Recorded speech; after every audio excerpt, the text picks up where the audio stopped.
Hello, my dear friends. Welcome back to Genic Education. So we are discussing the General English section of for the BPSC exam.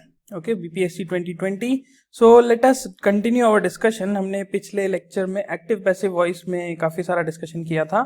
So I told you that हमने around 4 lectures हमने active passive में discuss किया है और हमने 3 different tenses that is simple future, simple past and simple present को discuss किया था. और इसके अलावा बहुत सारे होते हैं, but definitely in the crash course हमें एक लिमिटेशन लेके चलना है कि हम क्विकली जितना ज़्यादा ग्रैस्प कर पाएँ. ओके, सो चलिए नेक्स्ट टॉपिक पे मूव करते हैं. आज का हमारा डिस्कशन है regarding the preposition. So preposition is also very important topic of the grammar और इसमें से डेफिनेटली 8 से 10 क्वेश्चंस आपको एग्जाम में मिल ही जाते हैं और ये इजी भी है. इसको बहुत ज़्यादा आपको मगअप नहीं करना जैसा कि idioms एंड फ्रेजेस में करना होता है. It is more about practice, that how many questions you practice और how much reading you have. Okay, और reading practice you have. Okay, so चलिए स्टार्ट करते हैं डिस्कशन अबाउट द प्रपोजिशन. सबसे पहले जो चीज़ हमें इसमें समझनी है वो ये है कि एक्चुअली प्रपोजिशन का डेफिनेशन क्या होता है. What exactly is the preposition. So सबसे पहले मैं इसी बारे में डिस्कस करूंगा कि definition of preposition. Simple language में मैं कहता हूं कि a preposition is a word such as on, from, with, in and for. Okay, तो ये कुछ कॉमन वर्ड है. ऑन, फ्रॉम, विथ, इन और फॉर. ये आपने जो टर्म्स अपनी जनरल इंग्लिश जो हम यूज करते हैं उसमें आपने सुना होगा. ओके, ये वर्ड्स हम यूज करते हैं कॉमनली. अब ये सभी वर्ड्स को हम बोलते हैं क्या है, ये सभी वर्ड्स को हम बोलते हैं प्रपोजिशन. जैसे कि आपने सुना होगा नाउन होता है, जैसा हमने वर्ब डिस्कस किया था कि वर्ब बेसिकली वो होता है जो किसी एक्शन को शो करता है. ओके, नाउन होता है तो वो किसी स्पेसिफिकली किसी पर्सन को, प्लेस को, एनिमल को या चीज को बताने के लिए यूज होता है. ओके, ये बेसिक डेफिनेशंस है. उसी तरह से प्रपोजिशंस, ये सारे प्रपोजिशंस होते हैं. ओके, अब ये होते क्या है बेसिकली, ये काम क्या करते हैं. तो basically they are mainly use to link nouns and pronouns. Okay, ये बेसिकली नाउन और प्रोनाउन को जोड़ने का काम करते हैं. Okay, this is the definition of preposition. अभी धीरे धीरे क्लियर होगा कंसेप्ट, अभी अपन समझते जाते हैं इसको. ओके, और ये बेसिकली जो वर्ड है, जैसा मैंने कहा, the words linked to are called as the objects. Okay, तो जो ऑब्जेक्ट्स, जो भी वर्ड्स इन प्रपोजिशन से लिंक होते हैं उन्हें हम क्या बोलते हैं, ऑब्जेक्ट्स बोलते हैं. जैसा कि हमने अभी एक्टिव पैसिव में डिस्कस किया था, सब्जेक्ट, ओके, एंड ऑब्जेक्ट. तो सब्जेक्ट क्या होता था, जो काम कर रहा था, और ऑब्जेक्ट मतलब जिस पे काम हो रहा था. इस तरह से हम बोलते थे.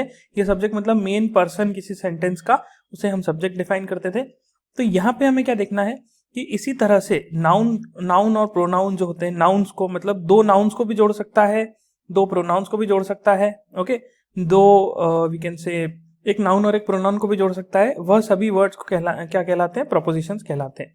जैसे कि मैं एक बहुत सिंपल सा एग्जांपल लेता हूं. लेट सपोज मैंने कहा the cat is under the table. Okay, the cat is under the table. तो देखिए द कैट क्या है, ये एक नाउन है. Okay, under the table, the table भी क्या है, ये भी बेसिकली एक नाउन ही है. ओके, इज क्या हुआ, इज बेसिकली हो गया आपका verb. Okay, is your verb, क्योंकि हमें सेंटेंस का टेंस बता रहा है यहाँ पे.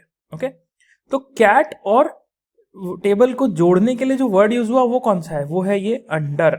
ओके, तो ये जो अंडर वर्ड हुआ, ये अंडर वर्ड क्या कहलाएगा, ये under word will be known as the preposition. Okay, here cat is a noun and the table is the object.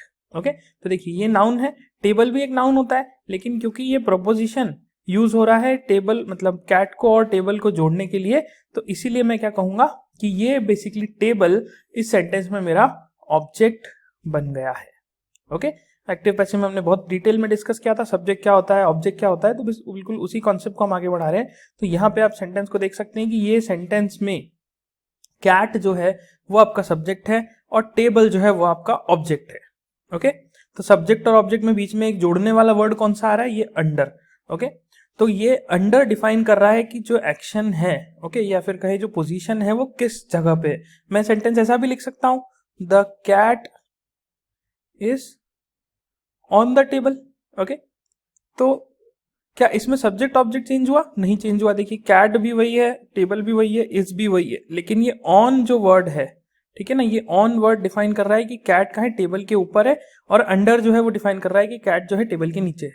तो मीनिंग चेंज कर देता है। प्रोपोजिशन बिल्कुल एक ऐसा वर्ड है जो कि आपके सेंटेंस का मीनिंग, उसका इंटरप्रिटेशन बिल्कुल ही बदल सकता है। ओके, तो अपन क्या करते हैं, कुछ कॉमन प्रोपोजिशंस को डिस्कस करते हैं जो हम डे टू डे यूज करते हैं और इन्हें हम कई बार गलत भी यूज कर देते हैं। तो सबसे पहला प्रोपोजिशन है in. Very very important preposition. Okay, very important. In, हम हर चीज में इन लगा देते हैं। Okay, I am in the class, I am in the city, I am in the room, और रेंडमली हम बहुत जगह इन लगाते हैं। बट कुछ जगह सही होता है, कुछ जगह गलत भी होता है। तो चलिए देखते हैं कि क्या बेसिकली मीनिंग है इनका। तो it is used mainly, okay, it is mainly used to state the position of object.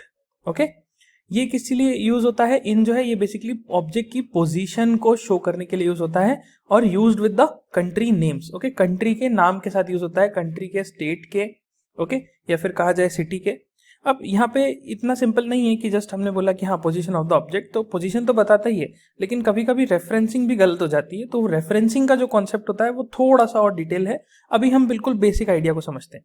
तो बेसिक लेवल पे मैं कहूंगा कि अच्छा, इन का क्या मतलब है? इन मतलब it is mainly use to state the position. तो किसी ऑब्जेक्ट की पोजीशन को बताने के लिए यूज होता है। जैसे कि अगर मैं एक सिंपल सा एग्जांपल लूं, द कैट इज, सॉरी मैंने स्टेटमेंट यहाँ गलत लिख दिया है, cat is in the car. हाँ, तो अगर मैं कुछ ऐसा स्टेटमेंट लेता हूँ, लेट्स से कि the cat is in the car, तो the cat is in the car में क्या हुआ कि इन जो है वो मुझे बता रहा है कि कैट कार के अंदर है। अब मैं अगर ऐसा लिखता the cat is on the car, तो इसका मतलब कैट जो है वो कार के ऊपर है। तो इस तरह से आप समझ सकते हैं कि इन क्या है? इन बेसिकली पोजीशन शो कर रहा है ऑब्जेक्ट की। ओके, ये ऑब्जेक्ट कहाँ पे बेसिकली लाई कर रहा है। दूसरा example, the best Apple is found in Washington. Okay, तो ये जो सब्जेक्ट है हमारा एप्पल, ये कहाँ पे आ रहा है? ये ऑब्जेक्ट में कहाँ पे लाई कर रहा है? ये इनसाइड द ऑब्जेक्ट है, ये ऑब्जेक्ट के अंदर आ रहा है यहाँ पे। ओके, तो इसलिए इस वजह से ये पोजीशन को डिफाइन कर रहा है basically.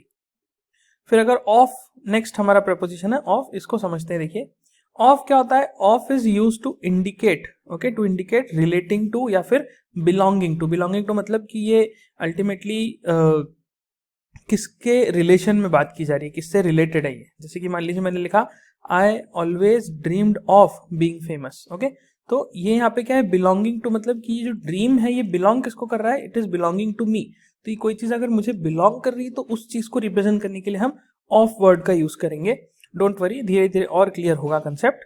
For example, this is a picture of my last birthday. Okay, मैंने ऐसा कुछ सेंटेंस लिखा, this is the picture of my last birthday.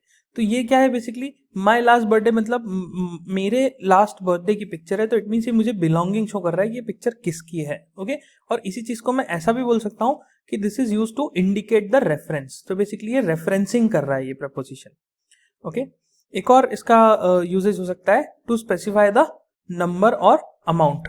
Okay, मतलब एक नंबर को या अमाउंट को शो करने के लिए भी यूज होता है। A good number of people. Okay, जैसे मैंने लिखा a good number of people, तो गुड नंबर ऑफ पीपल में यहाँ पे ये जो गुड नंबर वाला जो वर्ड हुआ, ये बेसिकली क्या हुआ? एक अमाउंट शो कर रहा है कि कितने लोग प्रेजेंट है। Okay, good number of people, इस तरह से।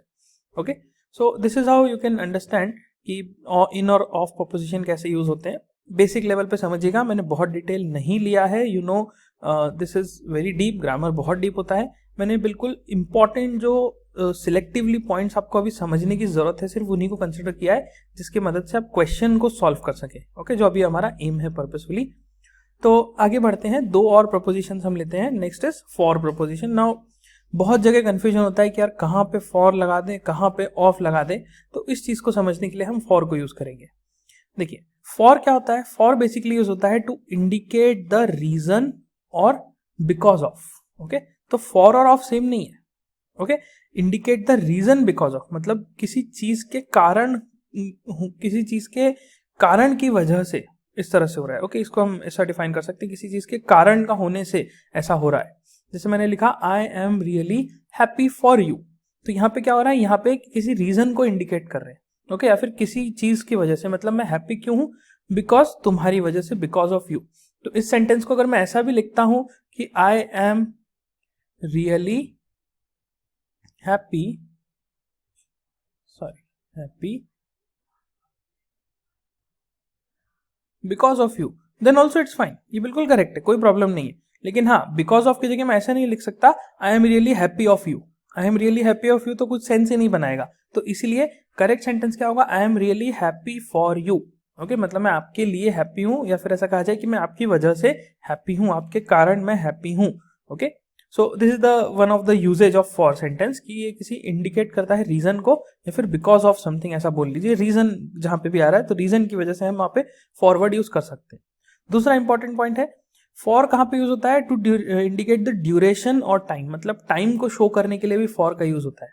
Okay, I attended the session for 1 year. Okay, I attended the session for 1 year, मतलब मैंने 1 साल तक इस चीज को किया है।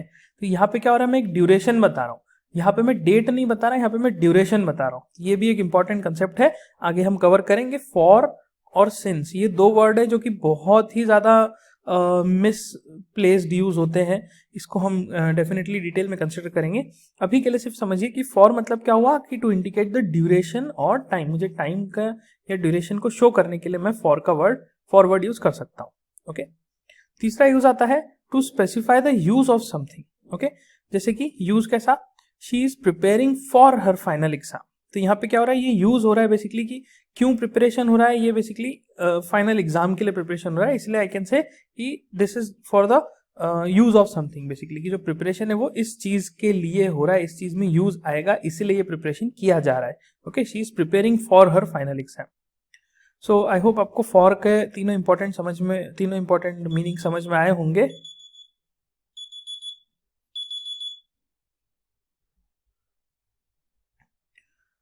तो ये डेफिनेटली आप अपनी नोटबुक में लिख लीजिए, this will be important, this will going to help you in exam. Okay, चलिए अगला हमारा प्रपोजिशन आता है टू। तो टू में क्या है, सबसे पहले टू का मीनिंग समझते हैं। टू क्या है, to indicate the direction. Okay, to किस लिए यूज होता है, ये डायरेक्शन को या फिर किसी प्लेस को शो करने के लिए यूज किया जाता है। आई वेंट टूवर्ड्स नॉर्थ और I went to the north. Okay, I went to straight on that place, इस तरह से जब हम बोलते हैं। जैसे कि मैंने एक एग्जांपल लिया है, देखिए the friends went to the restaurant. तो टू क्या है, टू मतलब एक प्लेस को शो करने के लिए कि रेस्टोरेंट एक प्लेस है जहां पे मैं जा रहा हूं, तो वहां पे मैंने टू का यूज किया है। ओके, दूसरा इसका यूजेज कहाँ आता है, दूसरा यूज आता है टू इंडिकेट द रिलेशनशिप। जैसे कि do not respond to the annoying persons. Okay, मतलब ये किस चीज में बता रहा है आपको, कि रिस्पॉन्स और अनोइंग पर्सन्स के बीच में रिलेशनशिप बता रहा है, कि you should not respond to annoying persons. Okay, so do not respond to the annoying persons. तो यहाँ पे ये टू बेसिकली रिलेशनशिप शो करने के लिए यूज किया जा रहा है। नेक्स्ट इज टू का यूज हो रहा है टू इंडिकेट अ लिमिट, मतलब एक लिमिट को शो कर रहा है, एक जहां पे भी what we can say deadline define हो जाए वहां उस चीज को शो करने के लिए। जैसे कि देखिए the old newspapers were piled up to the roof. Okay, तो यहाँ पे क्या हो रहा है कि जो ओल्ड न्यूज़पेपर्स थे उनको मैंने एक के ऊपर एक रख दिया, उनका ऐसा गड्डी बना दी, और वो कहाँ तक, वो बिल्कुल रूफ तक जा रही है। मतलब जो रूफ है वो उसकी लिमिट है, जो पाइल मैंने क्रिएट करा उसकी लिमिट क्या है, रूफ है। ओके, तो इस वे में हम यहाँ पे फॉर को यूज कर सकते हैं।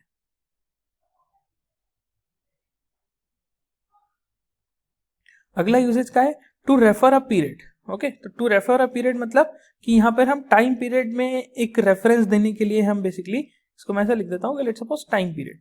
तो टाइम पीरियड के रेफरेंस को देने के लिए हम यहाँ पे टू का यूज करते हैं। जैसे कि मैंने लिखा I am here from 5 to 10। Okay, जैसे आपने बहुत कॉमन सुना होगा कि अच्छा माई जॉब इज 9 to 5। तो ये क्यों लिखा जाता है, ये बेसिकली लिखा जाता है टू शो एक पर्टिकुलर पीरियड को। ओके,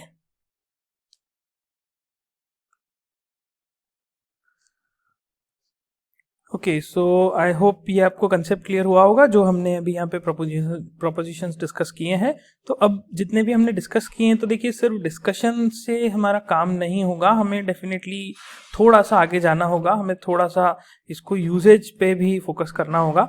तो अभी तक हमने जितने भी डिस्कस किए हैं, हम इन्हीं के बेसिस पे कुछ क्वेश्चंस को देख लेते हैं, ताकि हमें एक मेंटल क्लैरिटी बने कि बेसिकली यूज कैसे होंगे। ओके, मैं अगेन आपसे रिपीट करूंगा कि इन्हें नोट डाउन जरूर करिए कॉपी में, और ऐसा नहीं है कि इन्हें रटने की कोशिश कीजिए, आप इन्हें यूज करने की कोशिश कीजिए। इसीलिए मैंने जो लेक्चर का पैटर्न बनाया है हमारा स्टडी का, वो इसी तरह से है कि पहले हम कंसेप्ट डिस्कस करेंगे। ओके, पहले हम कॉन्सेप्ट को डिस्कस करेंगे, और कॉन्सेप्ट के बाद ही हम क्वेश्चंस डिस्कस करेंगे, ताकि वी कैन अंडरस्टैंड कि how apply apply that concept. Okay, तो एप्लीकेशन बहुत ही इंपॉर्टेंट है, इस चीज पे फोकस करना है। चलिए आगे बढ़ते हैं, हम आते हैं सबसे पहले डिस्कशन पे। ओके, सो क्वेश्चन कुछ हमारा इस तरह से है कि select the correct proposition among the alternatives. मतलब आपके सामने एक स्टेटमेंट होगा, उसके कुछ ऑप्शंस होंगे, आपको करेक्ट प्रपोजिशन सिलेक्ट करना है कि इसमें कौन सा सही प्रपोजिशन आएगा। ओके, तो सबसे पहला क्वेश्चन है you will be cured dash this disease at the earliest. Okay, so हमारे पास चार ऑप्शन है। सबसे पहला है एट, दूसरा है ऑफ, तीसरा है ऑन और चौथा डाउन। ओके, अब आपको ये सिलेक्ट करना है कि यहाँ पर फिल इन द ब्लैंक्स में बेसिकली कौन सा प्रपोजिशन बेस्ट फिट होगा। ओके, अब ये कैसे सोचेंगे? तो देखिए, ऐसा नहीं है कि हमने एक एक प्रपोजिशन उठा के रखा और ऐसा सोचने लगे कि अच्छा ये अच्छा लग रहा है इसीलिए सही होगा। ओके, यहाँ पे लगने जैसा कुछ नहीं होता। आपको भले ही कोई ऑप्शन करेक्ट लग रहा हो लेकिन हो सकता है कि वो गलत हो। आपको रूल के थ्रू जाना है कि ग्रामर का रूल क्या चलता है। ओके, तो ग्रामर का जो रूल है बिल्कुल उसको फॉलो करते हुए जाना है। तो किस तरह से हम देखें, देखिए हमने डिस्कस किए थे अभी जो भी प्रपोजिशन डिस्कस किए थे उसमें से ये ऑफ वाला हमने अभी कॉमनली डिस्कस किया है। तो यहाँ पे कौन सा वाला यूज होगा उसको समझते हैं। देखिए, और क्यों यूज होगा वो इंपॉर्टेंट है। तो ये बोलता है कि you will be cured dash this disease at the earliest. तो ये बताना क्या चाह रहा है, यू विल बी क्योर्ड, तो ये बेसिकली सब्जेक्ट है और फिर उसके बाद this disease at the earliest, ये क्या हुआ, आपका ऑब्जेक्ट हो गया। तो ये बेसिकली कर क्या रहा है यहाँ पे आपको एक डिजीज से रेफरेंस दे रहा है, एक रेफरेंस जनरेट कर रहा है कि you will be cured this disease. Okay, तो आपको क्योंकि ये डिजीज है इससे आप रेफरेंस ले रहे हो, तो इस वजह से यहाँ पे क्या होगा, यहाँ पे जो करेक्ट प्रपोजिशन होगा वो होगा ऑफ। ओके, हम क्या बोलेंगे, you will be cured of this disease at the earliest, because of यहाँ पे कैसे यूज हो रहा है, as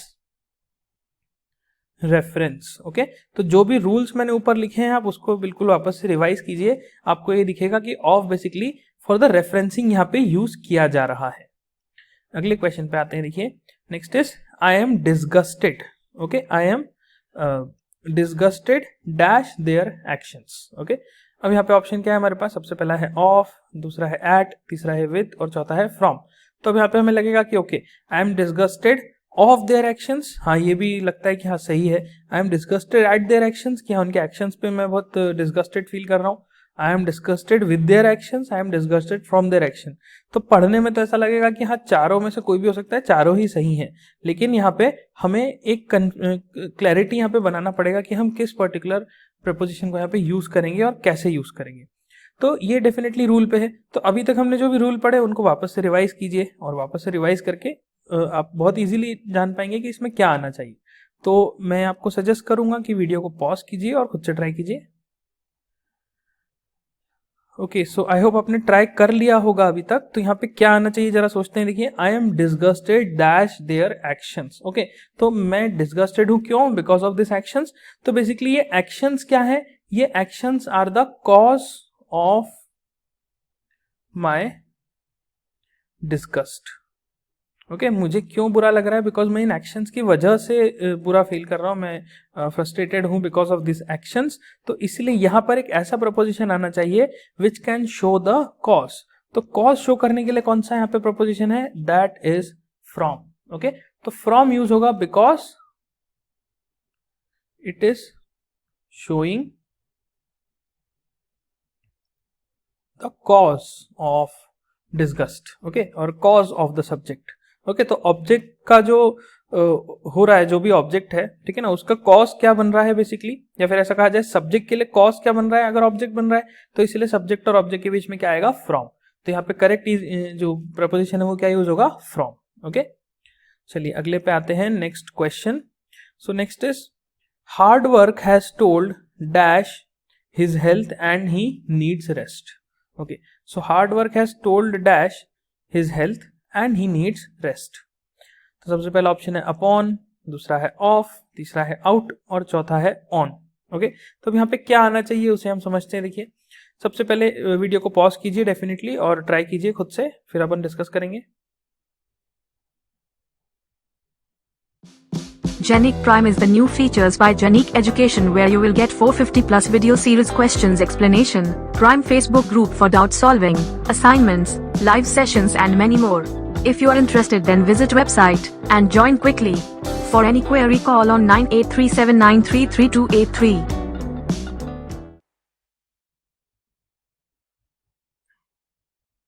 okay, so I hope आपने ट्राई कर लिया होगा। चलिए देखते हैं क्या होना चाहिए।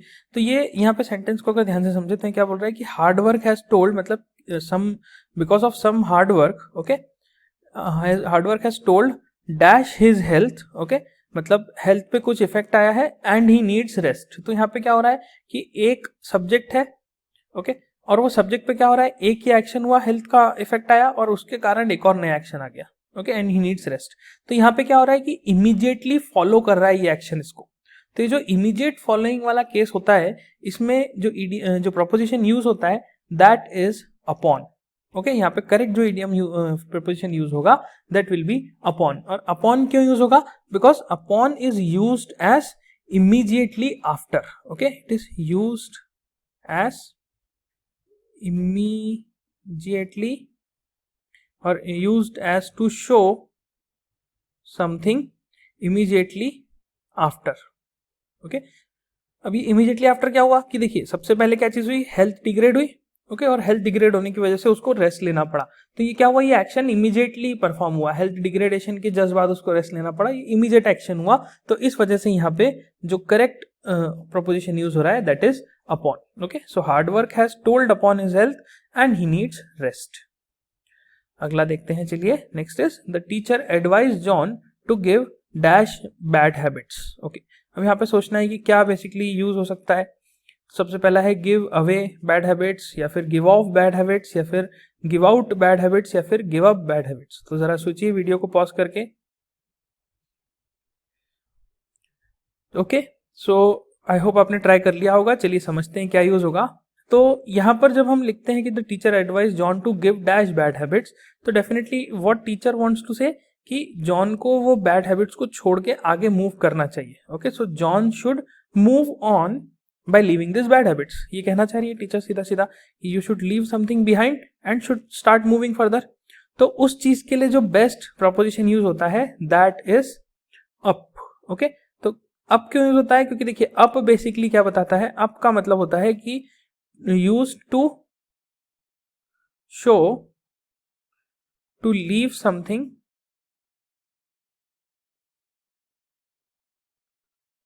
Behind, okay. कुछ चीज को पीछे छोड़ के आगे बढ़ जाना, okay. For that we use the word up.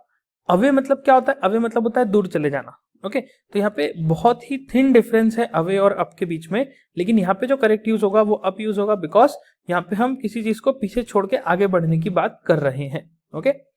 तो ये बेसिकली यहाँ पे हम इंटरप्रिटेशन लेंगे इसका। तो इसलिए द गिव अवे की जगह give up the bad habits will be the correct answer, okay.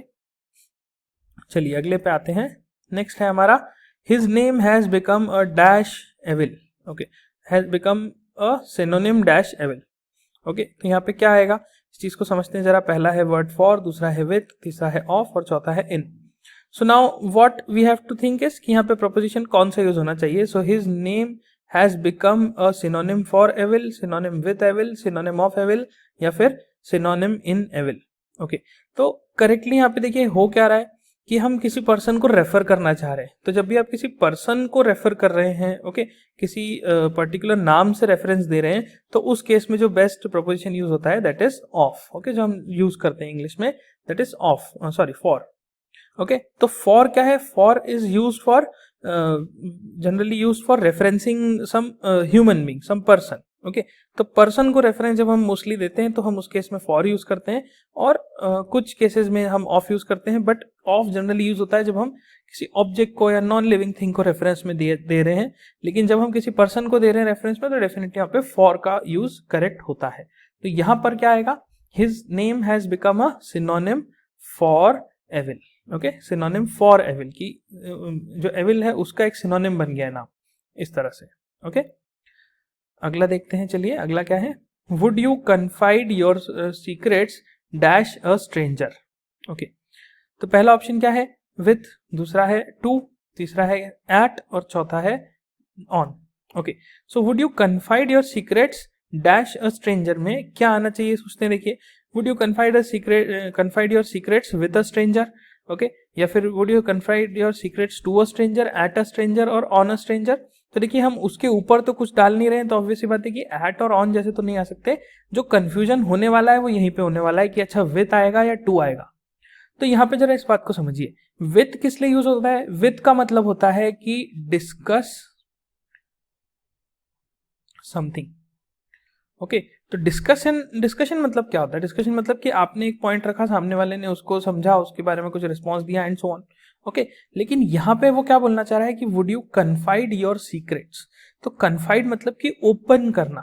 यहाँ पर हम कोई डिस्कशन नहीं कर रहे हैं, यहाँ पर हम जस्ट ओपन कर रहे हैं। ओके, इस बात में अंतर समझने की कोशिश कीजिए कि अगर ए अपनी सारी बातें बी को बता रहा है, ओके, जिसमें बी रिस्पॉन्स में कुछ नहीं कह रहा, ओके, रिस्पॉन्स में कुछ नहीं कह रहा, तो बेसिकली बी क्या कर रहा है? बी अपनी बातें ओपन कर रहा है। लेकिन अगर ये लोग डिस्कशन कर रहे हैं तो डिस्कशन में हम कहेंगे कि ए भी कुछ बता रहा है और बी भी कुछ बता रहा है, टू वे कम्युनिकेशन है।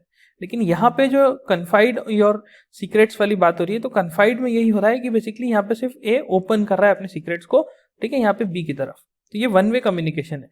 तो वन वे कम्युनिकेशन में क्या हो रहा है कि यहाँ पे डिस्कशन जैसा कुछ नहीं हो रहा, इसीलिए मैं विद को यूज नहीं करूंगा, इसलिए मैं यूज करूंगा टू को। ओके, क्योंकि ये क्या कर रहा है, बेसिकली यहाँ पे एक रिलेशनशिप शो कर रहा है कि अल्टीमेटली मैं अपने जो ओपन को मतलब सीक्रेट्स है उनको ओपन कर रहा हूँ किसी स्ट्रेंजर को। ओके, तो इसलिए यहाँ पे जो करेक्ट वर्ड है that will be used as to. Okay, चलिए नेक्स्ट पे आते हैं। Jealousy was his main motive dash attacking him.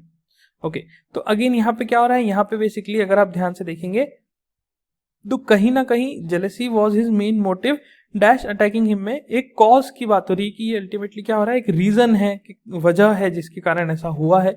तो डेफिनेटली जब हम रीजन की बात करते हैं तो वहां पे करेक्ट प्रपोजिशन क्या होता है? फॉर। तो jealousy was his main motive for attacking him. Okay, because of this motive he attacked. Okay, और ही शी अटैक्ड। तो इस वे में हम इस वर्ड को यूज कर सकते हैं। Next is Rakesh is faithful dash you. Okay, Rakesh is faithful dash you मतलब फर्स्ट आ जाएगा for you, by you, to you या फिर on you. For you, by you, on you, to या फिर टू यू। तो इसमें से कौन सा होगा समझते हैं। देखिए, तो यहाँ पे क्या हो रहा है, Rakesh is faithful to you या फिर Rakesh is faithful for you. तो ये यहाँ पे कौन सा करेक्ट होगा, ये हम कैसे डिटरमाइन करेंगे?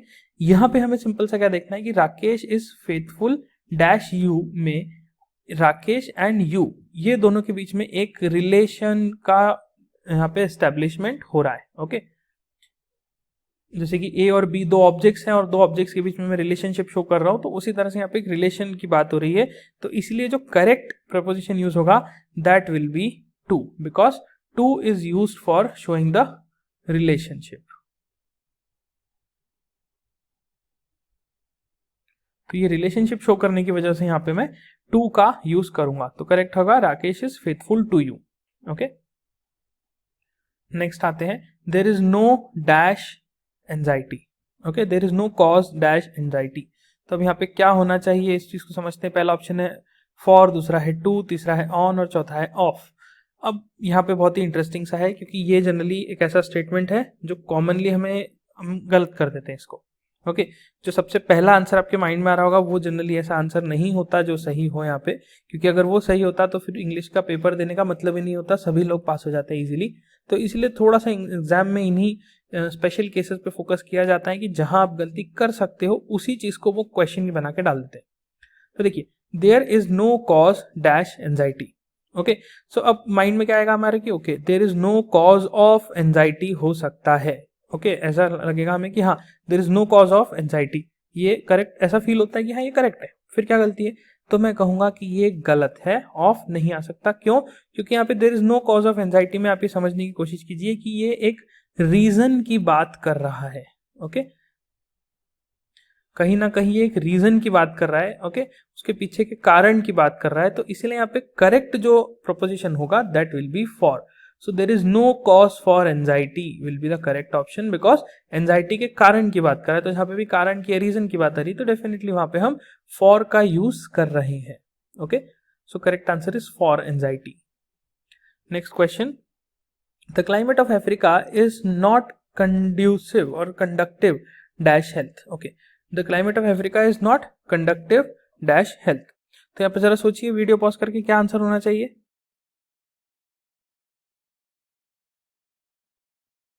तो डेफिनेटली पहला ऑप्शन है हमारा फॉर, दूसरा है टू, तीसरा है ऑफ और चौथा क्या है डी, दैट इज विथ। अब इसको ध्यान से देखिए, ये बोलता है कि the climate of Africa is not conductive dash health. तो यहाँ पे क्या हो रहा है, क्लाइमेट और हेल्थ के बीच में एक रिलेशनशिप का एस्टेब्लिशमेंट हो रहा है। ओके, अब आप बोलोगे अच्छा हमें कैसे पता चलेगा कि रिलेशनशिप का एस्टेब्लिशमेंट हो रहा है, यहाँ पे तो इंटरप्रिटेशन को बहुत अच्छा करना पड़ेगा। तो बिल्कुल सही बात है आपकी कि आपको इंटरप्रिटेशन इंग्लिश में बहुत अच्छा रखना पड़ेगा, जिसके लिए आपको बहुत सारा रीडिंग करना होगा, बहुत सारा रीडिंग, रीड एंड रीड। मैं बार बार यही बोलूंगा कि आप यहाँ से जो डिस्कशन हम कर रहे हैं, डेफिनेटली कुछ चीज़ें ऐसी होंगी कि आपको एक बार में क्लियर नहीं हो रही होंगी, लेकिन जितना ज़्यादा आप रीडिंग शुरू करेंगे आपके ये कॉन्सेप्ट क्लियर होते चले जाएंगे। फिर भी मैं कोशिश कर रहा हूँ कि हम बहुत ही माइन्यूट लेवल पे इन कंसेप्ट को समझें, ताकि आप इसको एज अ मैथ्स की तरह जैसे सॉल्व करते हैं, बिल्कुल कंसेप्ट लेके और क्वेश्चन सॉल्व करते चले जाते हैं, उस वे में आप इसको सॉल्व कर लें। Okay, will try our best. तो देखिए यहाँ पे क्या हो रहा है, एक रिलेशनशिप शो हो रहा है क्लाइमेट ऑफ अफ्रीका में और हेल्थ के बीच में, इसलिए the climate of Africa is not conducive. ये मैंने गलत वर्ड लिख दिया यहाँ पे, कंड्यूसिव वर्ड होगा ये, कंड्यूसिव। ओके, कंड्यूसिव क्या होता है, कंड्यूसिव मतलब एक सपोर्टिंग, ओके, कंड्यूसिव नेचर जैसा हम बोलते हैं, तो कंड्यूसिव नेचर का मतलब वो सपोर्टिंग है। जैसे मैं बोलूँ कि India is not conducive to businesses, तो इसका मतलब है कि इंडिया में बहुत ज़्यादा सपोर्ट नहीं मिलता है बिजनेसेस को, तो इस वे में हम बोलते हैं। तो इसलिए यहाँ पे कंड्यूसिव टू हेल्थ आएगा, टू आएगा, बिकॉज यहाँ पे एक रिलेशनशिप का स्टैब्लिशमेंट किया जा रहा है। ओके, चलिए अगले पे आते हैं। Next is I intend to work late afternoon. Okay, I intend to work dash late afternoon. पहला ऑप्शन है टिल, सिंस, फॉर और अबाउट। ओके, तो यहाँ पे कौन सा ऑप्शन करेक्ट आएगा उस चीज को समझते हैं। देखिए, I intend to work dash late afternoon, तो अगर मैं ऐसा बोलूँ कि I intend to work for late afternoon, तो ये गलत होगा, बिकॉज फॉर में क्या होता है, ये एक टाइम को शो करता है। टाइम मतलब एक definite time. Okay, for 1 year, for 2 year, for 3 months, for 7 months, ऐसा बोलूंगा, बिल्कुल करेक्ट है। ठीक है, लेकिन यहाँ पे क्या है, यहाँ पे ये आफ्टरनून तो बोल दिया उसने, लेकिन आफ्टरनून में कब तक, ये अभी तक डिफाइन नहीं किया। ओके, मतलब मैं नून के बाद तक काम करूंगा, तो नून के बाद मतलब बहुत बड़ा टाइम है नून के बाद तो। ओके, तो यहाँ पर क्या होगा, यहाँ पर हम एक टाइम को यूज कर रहे हैं, लेकिन क्लियर टाइम नहीं है, इनडेफिनाइट टाइम है एक तरह से। तो इनडेफिनाइट है, डिफाइंड नहीं है, इसलिए हम यहाँ पे यूज करेंगे एक ऐसा वर्ड जो कि टाइम को भी शो करे लेकिन फॉर वर्ड नहीं हो। तो वो क्या होगा, I intend to work till. Till मतलब मैं तब तक, मतलब ये एक फ्यूचर टाइम में किस पॉइंट तक मैं वर्किंग करूंगा। ओके, ये उस चीज को शो करने के लिए यूज हो रहा है। तो टिल कब यूज होता है, टिल यूज होता है कि आज आप अभी इस मोमेंट पे आप फ्यूचर में किसी पर्टिकुलर टाइम तक जाने की बात कर रहे हो, तो I will go till this, I will go till 5 PM। Okay, ऐसा अगर मैं बोलता हूँ, या फिर मैं बोलता हूँ कि let suppose I will go till 100 kilometres on this highway. Okay, जब तक 100 किलोमीटर पूरे नहीं हो जाते तब तक मैं जाता रहूंगा, इस तरह से जब मैं बोलता हूँ, तो ये बेसिकली क्या, एक फ्यूचर के टाइम रेफरेंस को या फ्यूचर के किसी एक पॉइंट को रेफर करने की बात कर रहा है। ओके, तो इस वजह से हम यहाँ पे क्या होगा, टिल प्रपोजिशन को यूज करेंगे। सो I will say I intend to work till late afternoon. Okay, अगला देखते हैं। Neha was dash too overdressed for a casual party. Okay, तो यहाँ पे चलिए क्या वर्ड यूज होगा, सबसे पहला है far, few, some and much. Okay, तो ध्यान से इसको देखते हैं कि अल्टीमेटली यहाँ पे हम क्या बोलना चाह रहे हैं कि नेहा वॉज डैश टू ओवरड्रेस्ड। तो ओवरड्रेस्ड है मतलब कि जो कैजुअल पार्टी में ड्रेसिंग होना चाहिए उससे ज्यादा ड्रेसिंग करी हुई है। इट मीन्स इस चीज को मैं कैसे बोलूंगा कि ये बेसिकली ओवर द लिमिट जा रही है। ओके, सो ऐसी कोई चीज जो कि लिमिट से आगे हो जाए, उसके लिए जो बेस्ट प्रोपोजिशन होता है दैट इज फार। ओके, जैसे कि आप बोलो कि यार this exam is far more difficult for me to crack, तो इसका मतलब क्या हुआ कि वो आपके लिमिट से बहुत ही ज्यादा आगे। ओके, तो लिमिट से बहुत ही ज्यादा आगे होने का एग्जाम्पल आप कुछ ऐसा ले लो कि आप आज घर से निकले हो, लेट सपोज क्लास जाने के लिए। ओके, और आपका क्लास जो है वो 5 किलोमीटर दूरी है, लेकिन अचानक से क्या हुआ कि आप एक दिन सुबह उठे और क्लास जाने के लिए निकले और आपको पता चला कि अब आपका जो क्लास है वो 5000 किलोमीटर दूर हो गया। तो एक तरह से क्या हो रहा है यहाँ पे कि जो आपकी लिमिट थी उस लिमिट से दूर भी नहीं, बहुत दूर। मान लो आपका क्लास ऐसा बोलता है मैं कि सी पॉइंट से सी डैश पे आ गया, लेट सपोज 10 किलोमीटर दूर हो गया, तो ये दूर तो हुआ लेकिन ऐसा कोई बहुत दूर नहीं हुआ। ओके, लेकिन जब ये बहुत एक्सट्रीम चीज चली जाए, बहुत ही ज्यादा दूर हो जाए कोई चीज, तब हम यूज करते हैं फार। ओके, तो फार मोर डिफिकल्ट का मतलब क्या हुआ, या फिर फार टू ओवरड्रेस्ड का मतलब क्या हुआ कि जितना होना चाहिए उससे तो ऊपर है ही, लेकिन उससे भी बहुत ही ज्यादा ऊपर है। Okay, that's why we use the word far यहाँ पे। ओके, नहीं तो मैं ऐसा भी लिख सकता था नेहा वॉज टू ओवरड्रेस्ड, तो टू ओवरड्रेस्ड भी वर्क करता, लेकिन क्योंकि मुझे इंटेंसिफाई करना था कि ओवरड्रेसिंग मतलब बहुत एक्सट्रीम लेवल की ओवरड्रेसिंग है, तो इसलिए मैं कहूंगा कि फार टू ओवरड्रेस्ड। ओके, चलिए अगले पे आते हैं. So next is I know dash certain that Neelam has failed the test. Okay. अब यहाँ पे क्या होगा, सबसे पहले ऑप्शन है with, for, तीसरा on और चौथा है from. तो यहाँ पे क्या होगा, I know dash certain that this has failed the test. तो यहाँ पे अल्टीमेटली क्या हो रहा है, हम एक रीजन को शो करना चाह रहे हैं और रीजन के शो करने के लिए हम क्या वर्ड यूज करते हैं, for. तो बेस्ट ऑप्शन जो यहाँ पॉसिबल हो सकता है that is I know for certain. Okay, I know for certain कि यहाँ पे failed the test. Okay, this is for reason. तो ये रीजन को एक्सप्लेन करने के लिए हमने यहाँ पे for का यूज कर लिया है. अगला देखते हैं, चलिए. Conflicting opinions led to several fights dash group of 6 tourists. तो पहला ऑप्शन है बिटवीन, दूसरा है अमंग, तीसरा है ओवर और चौथा है फॉर. तो अब यहाँ पे कौन सा यूज होगा उस चीज को समझते हैं. तो देखिए, conflicting opinions led to several fights dash group of 6 tourist. तो यहाँ पे क्या है, देखिए 6 टूरिस्ट है. तो आपके पास यहाँ पे 2 कॉमन वर्ड होंगे कि अगर मैं किसी चीजों के बीच में कोई कॉन्फ्लिक्ट या कोई विवाद को या फिर किसी तरह के इशू को जब मैं एक्सप्लेन करना चाहता हूँ तो वहां पे 2 वर्ड यूज हो सकते हैं. एक तो हो सकता है बिटवीन और एक हो सकता है अमंग. अब बिटवीन और अमंग में कौन सा यूज होगा ये समझना जरूरी है. तो देखिए, बिटवीन तब यूज होगा जब वी हैव 2 पीपल, ओके, या 2 एंटिटीज या 2 ऑब्जेक्ट्स. ओके, मतलब मैं ऐसा बोलूं कि there is a fight between A and B, तो ये बिल्कुल करेक्ट होगा, बिटवीन ए एंड बी. लेकिन मान लो यहाँ पे 3 लोग हैं, ए बी और सी भी है, तो मैं अगर ऐसा बोलूंगा कि there is a fight between A B and C, तो वो बिल्कुल ही गलत होगा क्योंकि वहां पर मुझे यूज करना पड़ेगा अमंग. ओके, तो बिटवीन जो है वो यूज होता है फॉर 2 और अमंग यूज होता है फॉर ग्रेटर देन 2. तो 2 से ज्यादा जो जब भी लोग होंगे तो हम अमंग की बात करेंगे. अब यहाँ पे देखिए कितने लोग हैं, 6 टूरिस्ट हैं, तो जो बेस्ट ऑप्शन होगा that will be among. Okay, अगर यहाँ पे ऐसा लिखा होता कि देयर आर 2 टूरिस्ट तो मैं लिखता conflicting opinions led to several fights between the group of 2 tourist. Okay, और बिटवीन द 2 टूरिस्ट, इस तरह से मैं बोलता. लेकिन अब यहाँ पे 6 टूरिस्ट है, तो 6 टूरिस्ट के होने की वजह से I can not use between, I have to use the word among. Okay, so I hope ये क्लियर हुआ होगा. चलिए अगले पे आते हैं. So next question, the teacher did not approve dash the assignment plan. Okay, तो पहला है ऑफ, दूसरा है यहाँ पे विथ, ओके, और तीसरा है अबाउट और चौथा है अबव. तो teacher did not approve dash the assignment plan में यहाँ पे क्या हो रहा है, यहाँ पे बेसिकली टीचर और असाइनमेंट प्लान के बीच में एक रेफरेंस की बात करी जा रही है. Okay, teacher did not approve dash the assignment plan, तो इसलिए बेस्ट यहाँ पे जो ऑप्शन प्रोपोजिशन हो सकता है दैट इज ऑफ. ओके, तो यहाँ पे करेक्ट आंसर क्या होगा, the teacher did not approve of the assignment plan. तो this will be a correct we can say proposition.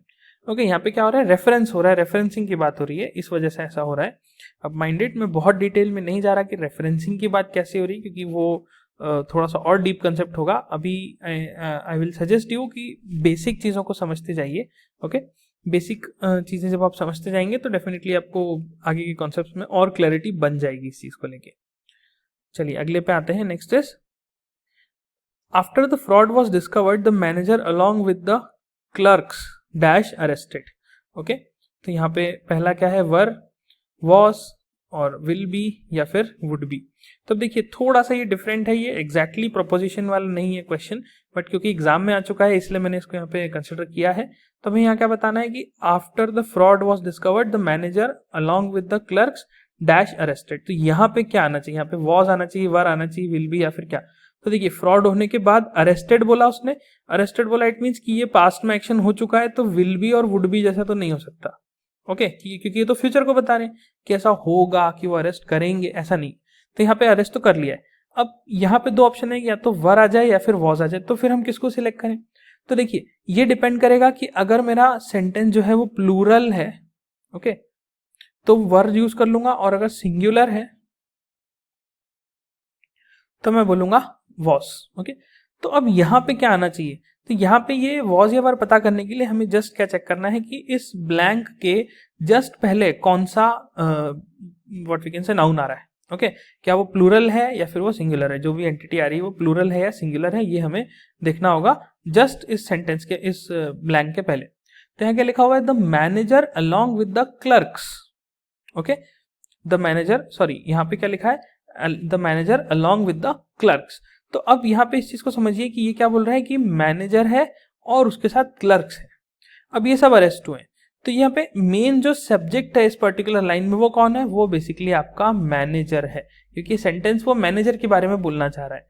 तो क्योंकि मैनेजर के बारे में बोलना चाह रहा है इसलिए मैनेजर तो एक सिंगुलर वर्ड है, तो यहाँ पे क्या आएगा, वॉस, ओके। तो इस वजह से हम यहाँ पे यूज करेंगे वॉस को, क्योंकि ये बोलता है the manager along with the clerks, okay. अगर ये ऐसा होता the clerks along with the manager, ऐसा लिखा होता the clerks along with the manager, तब मैं यहाँ पे वर लगा देता, लेकिन अभी यहाँ पे क्या लिखा है, the manager along with the clerks, तो इसलिए मैं यहाँ पे वॉज का यूज करूंगा। चलिए अगले पे आते हैं।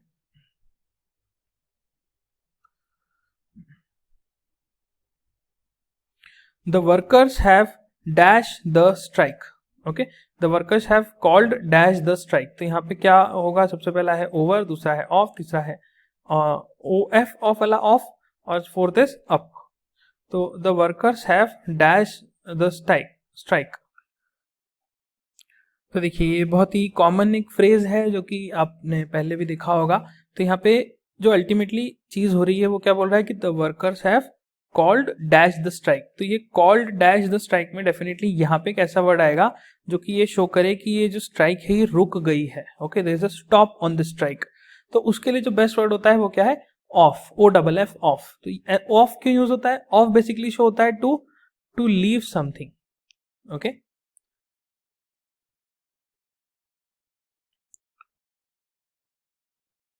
Sorry, pardon my spelling. Let me correct it. Okay, fine. So to leave something या फिर to stop something जब हम बोलना चाहते हैं तो उस केस में हम यूज करते हैं O double F word off, okay. चलिए नेक्स्ट पे आते हैं। When will she dash, when will she hand dash the keys to the apartment, okay, when will she hand dash the keys to the apartment, keys of the apartment, sorry, when will she hand dash the keys of the apartment। तो यहाँ पर हमें क्या बताना है कि ऐसा कोई इडियम, सॉरी ऐसा कोई प्रपोजिशन लेना है जो कि ये बता पाए कि when she will going to give the keys, okay, तो वो कीज कब वापस करना है कि करेंगी, ये चीज हमें यहाँ पे शो करनी है। देखिए वर्ड्स क्या है, सबसे पहला है ओवर, दूसरा है डाउन, तीसरा है बैक और चौथा है इनटू। सो यहाँ पे हम बताना क्या चाह रहे हैं बेसिकली कि कुछ चीज को वापस दे देने की बात हो रही है। तो यहाँ पे करेक्ट जो प्रपोजिशन यूज होगा that will B over, okay. कैसे ये बनेगा, देखिए when will she hand over the keys of the apartment, okay. So hand over अपने आप में एक फ्रेज होता है जिसका ये मीनिंग होता है to give something, okay, to give something under pressure, okay. जैसे आपने सुना होगा hand over the guns, police generally says that hand over the guns. तो why they are using, because hand over करना मतलब होता है कि एक तरह से आपने किसी को प्रेशर किया है to give something to you, okay, कोई चीज आपको दे दी, उस चीज को प्रेशर में लिया गया है, तो that is basically handing over to someone. तो इस तरह से ये वर्ड यूज हो सकते हैं। सो आई होप आपको ये लेक्चर समझ में आया होगा। हम धीरे धीरे लेवल इंक्रीज करेंगे और आपको धीरे धीरे और अच्छे लगने लगेंगे लेक्चर में जब अपन डिटेल में थोड़े कॉन्सेप्ट को जाएंगे। फर्स्ट लेक्चर है इसीलिए आई वुड सजेस्ट कि जितना हमने डिस्कस किया है उसको प्रॉपरली नोट डाउन कर लीजिए, 2-3 बार उसको रीड करिए तो आपको मीनिंग समझ में आएंगे, उसका इंटरप्रिटेशन समझ में आएगा, okay. So thank you for watching this video, will see in the next lecture.